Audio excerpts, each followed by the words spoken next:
Xo'sh, demak, atverkalar kolleksiyasini boshladik. Yirtamiz.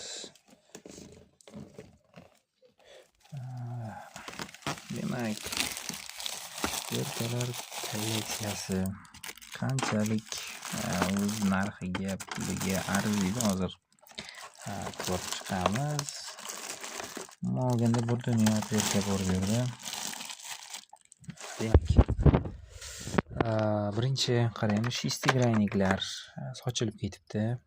Albatta, yo'lda olib kelishda bo'lgan bu. Menimcha, mana shestigranniklar mana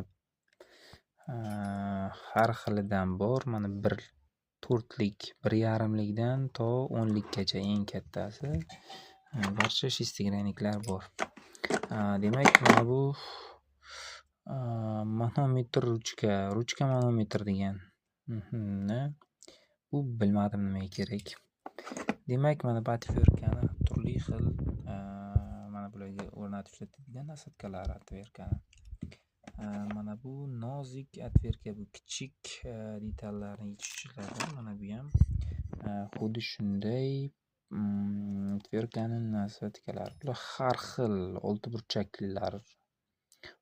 burchaklar. Mana bular esa oddiy o'zimizni plus minus atverkalar.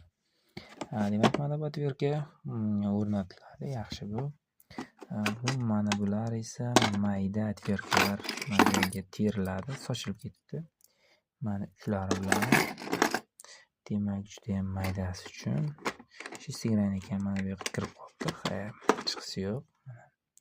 Millimetrli mayda detallarda ishlatish uchun mo'ljallangan. Demak, uzun atverkalar, uzun joylari kirmaydigan joylarga ishlatiladi va uzundan o'rtachasi mana uzun minusligi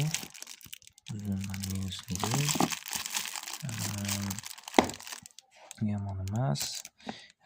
Uzunroq, kichikroq atverkalar bular. Mana bulardan ko'ra mana bu bu tok atverka, tok bormi yo'qmi indikatorli atverka. Tokni tekshirib berish uchun mo'ljallangan, xullas. Demak, mana bular atverkachalar kichik o'lchamdagi va mana bular izolatsion atverkalar, izolyatsiya qilingan uchigacha. Tokli joylarda bo'lash uchun ishlatiladi. Qo'l tegib ketmasligi uchun uchigacha izolyatsiya qilinadi. Mana bu kichkina, lekin yaxshi atverka, faqat biroz kichkina bu.